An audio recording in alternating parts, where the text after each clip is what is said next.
Let me say something that might sting a little, but if you stay with me, it might change how you see yourself forever. If you're an older man who thinks attraction fades with time, you've been told a lie, not by society loudly, but quietly through shame, comparison, and silence. And the most dangerous lies are the ones you never question, because here's the truth most people will never say out loud. Younger women are not repelled by age. They are repelled by insecurity disguised as experience. They are repelled by men who apologize for who they are, who try to negotiate desire, who chase attention because they no longer trust their own value. And if that sentence made you uncomfortable, it's because it touched something real. What if I told you that the very years you think disqualify you are the years that can make you unstoppable? If you understand one thing most men never learn, what if confidence wasn't about looking younger, acting cooler, or competing harder, but about standing so firmly in who you are that attraction comes to you without effort? Most men spend their lives trying to be chosen. They adjust, they perform, they shrink, and slowly, without realizing it, they abandon themselves.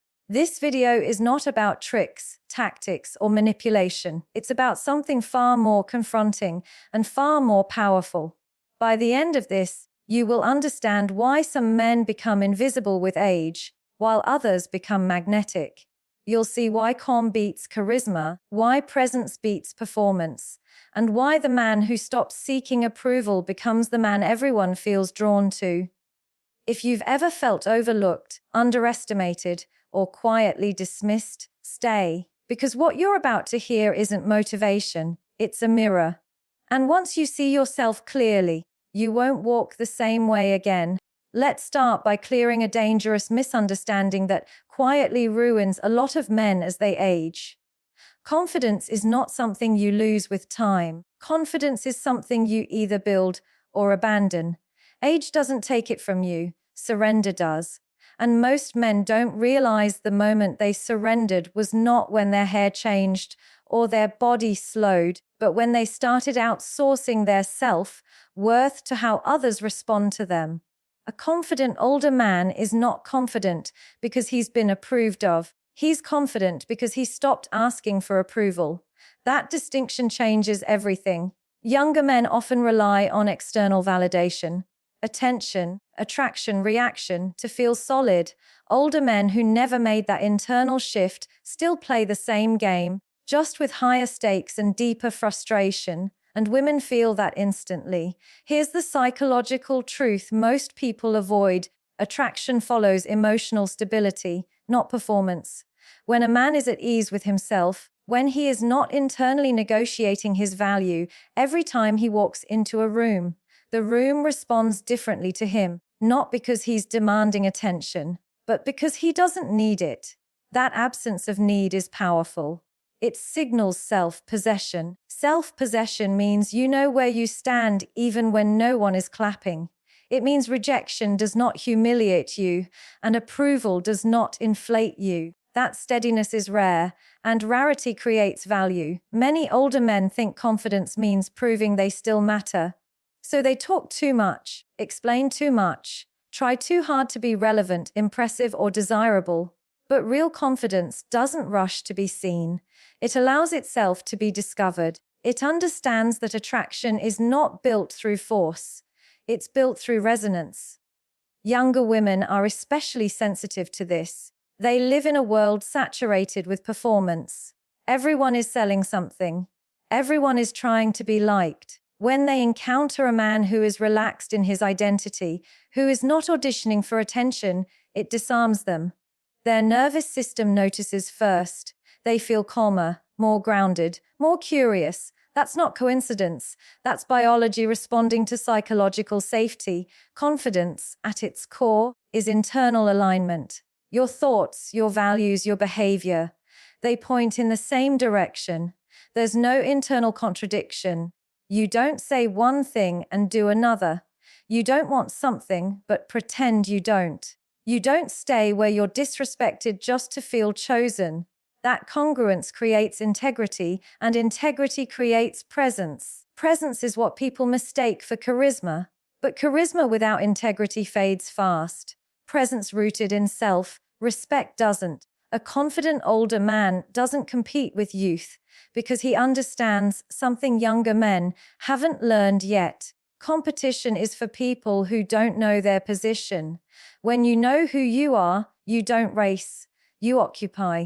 You stand where you belong, and anyone who resonates meets you there. This is why trying to appear younger backfires. It communicates insecurity, not vitality. There's nothing confident about pretending time hasn't passed.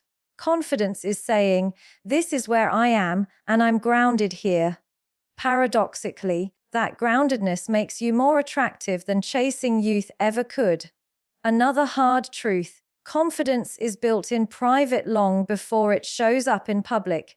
It's built when you keep promises to yourself, when you choose discipline over impulse, when you walk away from what feels good but costs you peace, when you stop explaining your boundaries and simply enforce them. Each of those moments strengthens your internal authority. Internal authority is what women feel when they say a man has gravitas. He doesn't dominate. He doesn't submit. He leads himself. And anyone who leads himself well does not need to control others. Younger women are not drawn to control. They are drawn to clarity. A man who is clear about who he is, what he tolerates, and what he values creates emotional safety. Safety allows attraction to deepen instead of staying superficial. This is why confidence is not aggressive. It's stabilizing. And let's dismantle another myth: confidence does not mean certainty about outcomes. It means certainty about self. You can be unsure how something will unfold and still be confident in how you will handle it. You can desire connection without desperation. You can enjoy attraction without attachment to outcome. That emotional flexibility is maturity, and maturity is magnetic. Many men confuse confidence with being unshakable on the outside. But true confidence is being unthreatened on the inside. You don't panic when someone pulls away. You don't overact to mixed signals. You don't collapse into self-doubt at the first sign of disinterest. You remain centered because your worth is not being negotiated in real time. This is why rejection doesn't weaken a confident man. It refines him. He doesn't take it personally, but he does take it seriously. He reflects, adjusts if necessary, and moves forward without resentment. That response alone separates men who age well from men who grow bitter. Younger women sense bitterness immediately. They also sense peace, and peace is far more attractive than bravado. Confidence also means knowing that attraction is selective by nature. You are not meant to appeal to everyone. Trying to do so dilutes your presence. A confident man understands that alignment matters more than attention. He would rather be deeply respected by a few than superficially desired by many. That mindset changes how you walk, speak, listen, and choose. You don't rush intimacy. You don't overshare to create closeness. You allow connection to develop organically. And because you're not forcing it, it feels real. Here's the paradox worth sitting with: the less you need to be chosen, the more choosable you become. Not because you're manipulative, but because you're whole.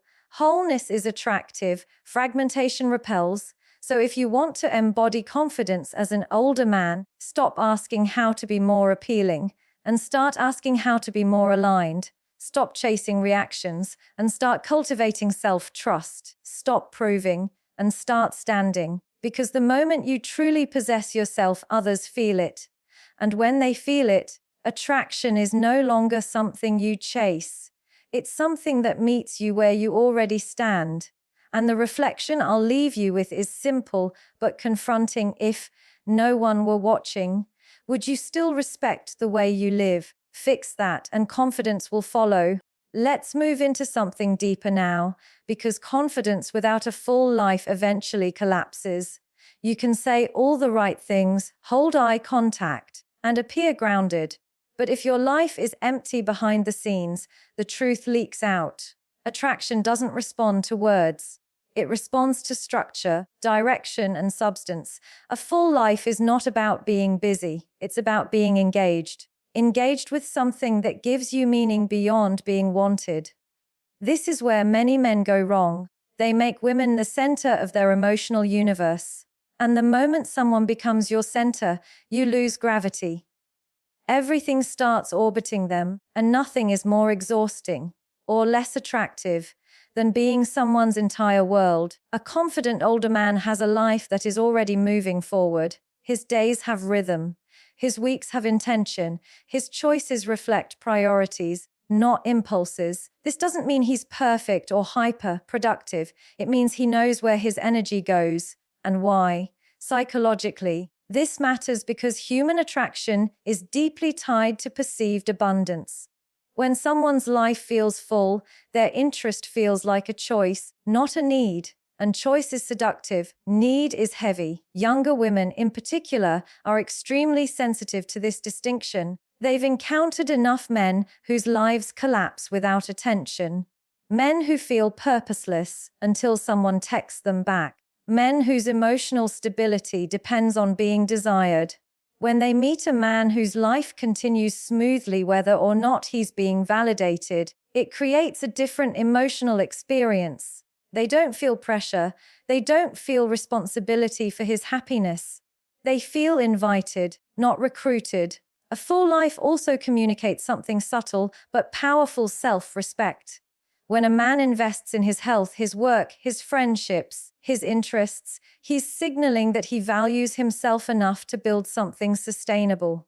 That self-respect translates into how he treats others. He doesn't overpromise. He doesn't overattach.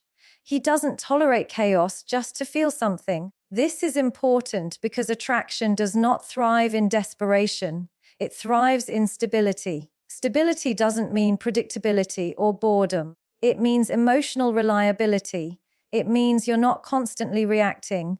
You're responding from a grounded place. Many men think excitement is what attracts. But excitement without grounding creates anxiety, not connection. A full life grounds excitement. It gives it context. It turns intensity into depth. There's also a philosophical layer here that most people miss. When your life has meaning independent of another person, you relate from wholeness rather than lack. You're not asking someone to complete you. You're inviting them to share with you. That shift alone changes the entire dynamic. Wholeness creates generosity. Lack creates demand. A man with a full life listens differently. He's not scanning for approval while the other person speaks. He's present. He's curious. He's not trying to steer the interaction toward validation. And presence, real presence, is rare.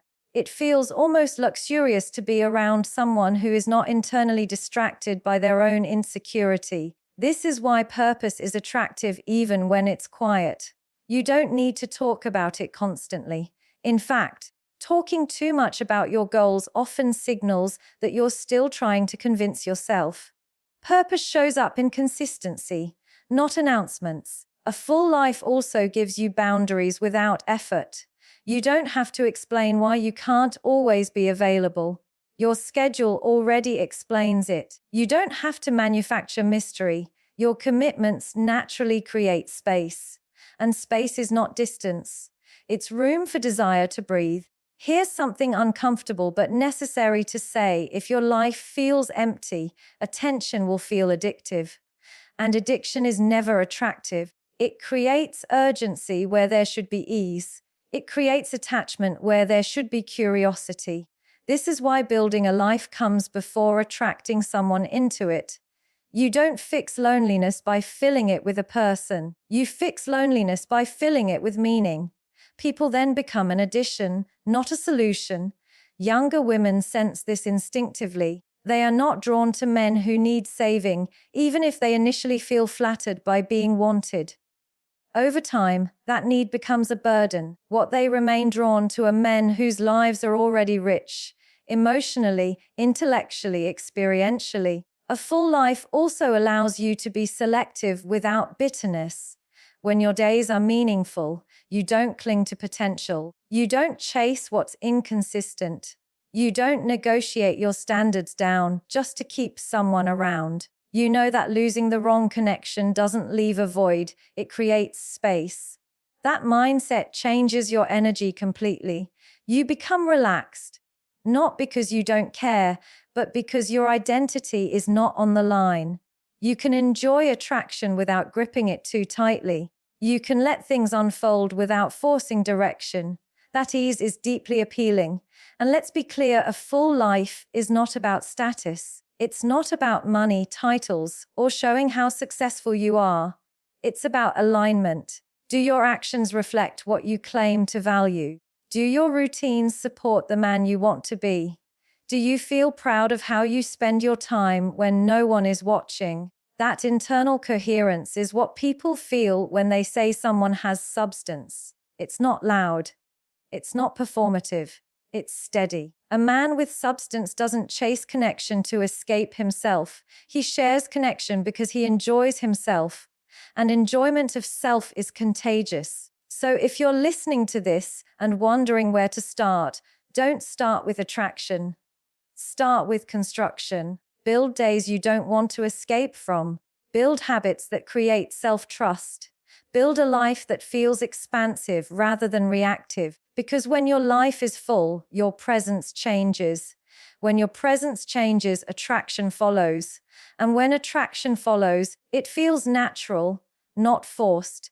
And the thought I want to leave you with is this: if no one ever chose you again, would your life still feel meaningful? Make the answer yes, and you'll never chase attraction again.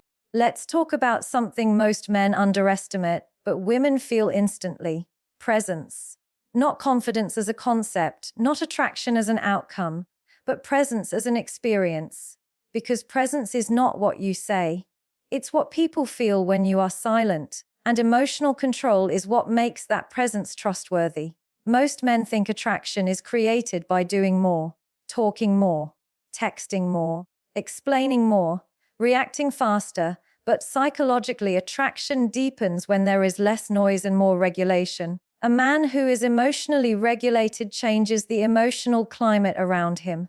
And that climate is what people respond to, not the performance. Presence begins with pace. How fast you speak, how quickly you respond, how urgently you move. Speed often disguises anxiety. Slowness, when it's natural, signals confidence. When a man doesn't rush his words, doesn't rush decisions, doesn't rush intimacy, it tells the nervous system of the person in front of him that there is no threat. And when the nervous system relaxes, curiosity opens. Younger women live in a constant state of stimulation, notifications, expectations, emotional unpredictability. Many of them are used to men who are emotionally reactive, men who swing between intensity and withdrawal, attention and silence, confidence and insecurity. When they encounter a man who is emotionally steady, it feels unfamiliar. And unfamiliar stability often registers as depth. Emotional control does not mean emotional suppression. This is where many men get it wrong. Suppression is when you deny what you feel and leak it out sideways, through passive aggression, defensiveness, or sudden withdrawal. Control is when you feel fully, but you choose how and when to respond. That choice is power. A confident older man does not let emotions drive the wheel. He lets them inform him. Then he decides. He doesn't react immediately to provocation. He doesn't escalate tension to feel alive. He doesn't collapse under uncertainty. He stays with himself. That ability to stay grounded under pressure is deeply attractive because it communicates leadership. Not leadership over others, but leadership over self. And anyone who leads themselves well creates safety for others. Presence also shows up in listening. Real listening, not waiting for your turn to speak. Not steering the conversation back to yourself. Not scanning for opportunities to impress. When you listen without agenda, people feel seen. And being seen without being judged or managed creates intimacy faster than words ever could. Silence plays a role here that most men fear. Silence exposes insecurity. It gives space for self-awareness to surface. Many men rush to fill it because they're uncomfortable being alone with themselves. But a man who is comfortable in silence sends a powerful signal. I'm not afraid of this moment. Silence becomes grounding instead of awkward. This is especially important with younger women because silence allows emotional space. It lets them feel into the interaction instead of being overwhelmed by it. It allows attraction to grow organically rather than being forced. Forced connection creates resistance. Spacious connection invites curiosity. Emotional control also means not outsourcing your regulation to someone else. If your mood depends on how someone texts you back, how fast they reply, or how much attention they give you, you are not in control. You are reactive, and reactivity is exhausting to be around. A regulated man does not punish silence with withdrawal. He does not chase clarity through pressure. He allows ambiguity without panic. That doesn't mean he tolerates disrespect. It means he doesn't confuse uncertainty with rejection. This distinction matters. Many men respond to uncertainty by over-investing or pulling away dramatically. Both are attempts to regain control, but true control is staying steady until clarity naturally reveals itself. That steadiness is felt as maturity. Presence also shows up in boundaries. A man who is emotionally regulated doesn't need to explain his boundaries excessively.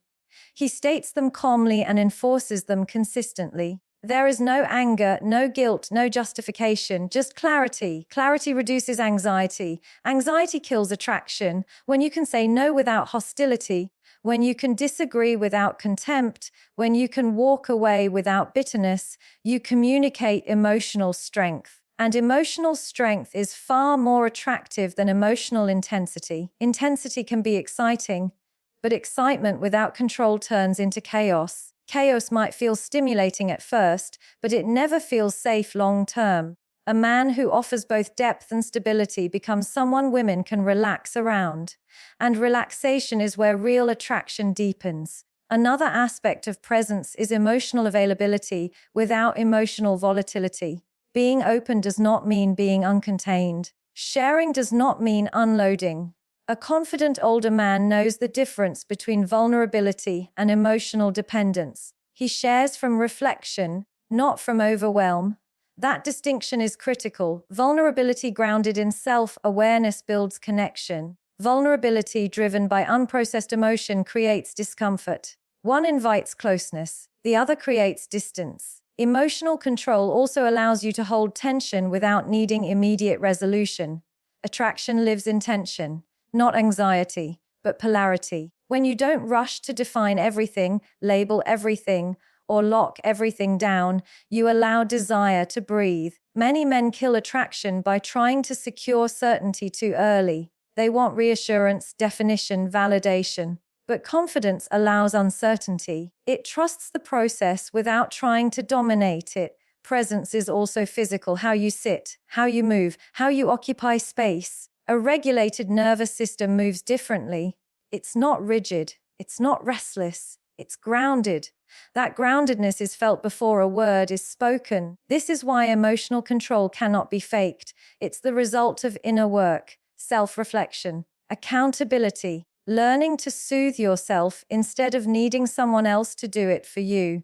When you master that, your presence changes.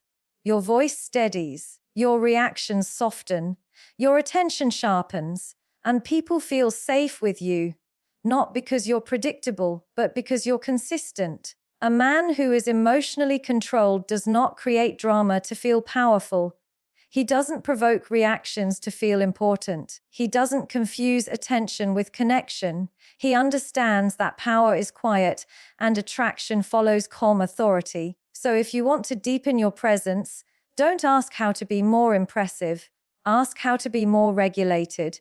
Ask how to slow down internally. Ask how to respond instead of react. Because the man who controls his inner world changes every room he enters. And the thought I'll leave you with is this. If you can stay calm when things are unclear, you've already won. Now we arrive at the point that separates men who are merely confident from men who are truly grounded. This is where most people misunderstand confidence entirely. They think confidence means being wanted by many, approved by all, admired wherever you go. But that version of confidence is fragile. It depends on reactions. and anything that depends on reactions can be taken away. Real confidence is selective. It does not chase approval. It does not fear disapproval. It understands that not everyone is meant to resonate with you, and that this is not a weakness, but a sign of integrity. A confident older man does not try to be universally appealing. He knows that universal appeal requires self-betrayal. It requires smoothing edges, lowering standards, tolerating behavior that quietly erodes self-respect. And nothing kills attraction faster than a man who abandons himself to be liked. Younger women sense this immediately. They can feel when a man is adjusting himself in real time to maintain approval. They may enjoy the attention at first, but respect fades quickly. Because approval seeking communicates one thing very clearly: I don't trust my own value unless you confirm it. Confidence begins where that need ends. A man who is confident understands that attraction is not a popularity contest. It's alignment. And alignment is inherently selective. It means some people will lean in, and some will lean away. Both responses are information. Neither is an insult. When you stop taking disinterest personally, your nervous system settles. You no longer feel the urge to convince, persuade, or perform. You stop explaining why you're worthy. You let your way of living speak for itself. And paradoxically, this makes you far more compelling. Approval seeking creates anxiety because it puts your self-worth in someone else's hands. You become hyper-aware of tone shifts, response times, micro-rejections. You start reading meaning into everything. That internal chaos leaks out as neediness, control, or withdrawal. None of those are attractive. A confident man opts out of that cycle entirely. He knows what he values. He knows what he tolerates. He knows what he will walk away from, without drama. This doesn't make him rigid, it makes him clear. Clarity is deeply calming to be around. It removes confusion. It removes mixed signals. It allows people to relax because they know where they stand. Younger women, especially, are drawn to this because they encounter so much emotional ambiguity elsewhere. Selective confidence also means understanding that attention is not the same as respect. Many men chase attention because it feels validating, but attention is cheap. It's easy to get and easy to lose. Respect is slower. It's earned through consistency, boundaries, and self-leadership. A man who seeks respect will always be more attractive than a man who seeks attention. This is why a confident older man does not tolerate chaos just because it feels exciting. He understands that excitement without respect becomes exhausting. He chooses peace over intensity, not because he's dull, but because he's discerning. Discerning men don't argue their boundaries, they live them. If someone crosses a line, he doesn't lecture. He adjusts access. If someone disrespects his time, he doesn't complain. He withdraws availability. If someone cannot meet his standards, he doesn't negotiate them down. He moves on. This is not punishment. It's alignment. And alignment requires the courage to disappoint people. Approval-seeking men fear disappointing others because they equate it with rejection. Confident men understand that disappointing someone is sometimes the cost of respecting yourself, and self-respect always pays better in the long run. Younger women notice this too. When a man does not contort himself to keep them interested, it creates polarity, not manipulation, polarity. There is a sense of independence, of self-containment, of choice. Choice is attractive. A man who can walk away is a man who is choosing to stay. This is where many men get it wrong. They think confidence is never wanting anyone. That's not confidence. That's avoidance. Confidence is wanting without needing. It's being open without being attached to outcome. You can enjoy someone deeply and still be okay if it doesn't work out. That emotional posture changes everything. It makes your interest feel genuine instead of pressured. It makes connection feel spacious instead of heavy. Selective confidence also frees you from bitterness. When you don't expect universal approval, rejection stops feeling like injustice. It becomes information, feedback, redirection. Bitter men argue with reality. Confident men adapt to it. And let's be honest, aging reveals this difference clearly. Men who built their identity on being chosen grow resentful when attention fades. Men who built their identity on self-respect grow calmer, clearer, and more grounded with time. That groundedness is what draws people in. A confident older man does not blame younger women for having preferences. He does not resent youth. He does not compete with it. He understands that attraction is contextual, not moral. No one owes him desire, and he doesn't need them to. That freedom is powerful. It means you stop trying to win. You stop trying to prove. You stop trying to convince. You start choosing. And when you choose well, attraction becomes mutual rather than transactional. This is the quiet authority that makes a man stand out, not dominance, not entitlement. Authority over self. Self-authority says, I know who I am, I know what I bring, and I'm okay if this isn't for you. That sentence, felt, not spoken, changes how people experience you. So if you want to embody this final level of confidence, practice this daily question: am I acting from self-respect or from the fear of losing approval? Every time you choose self-respect, your confidence deepens. Every time you abandon it, attraction weakens, even if you gain attention, because attention without respect is empty, and confidence without self-respect is an illusion. So here is the closing reflection I want you to sit with. The moment you stop trying to be chosen, you become a man worth choosing. Act from that place, and everything else aligns.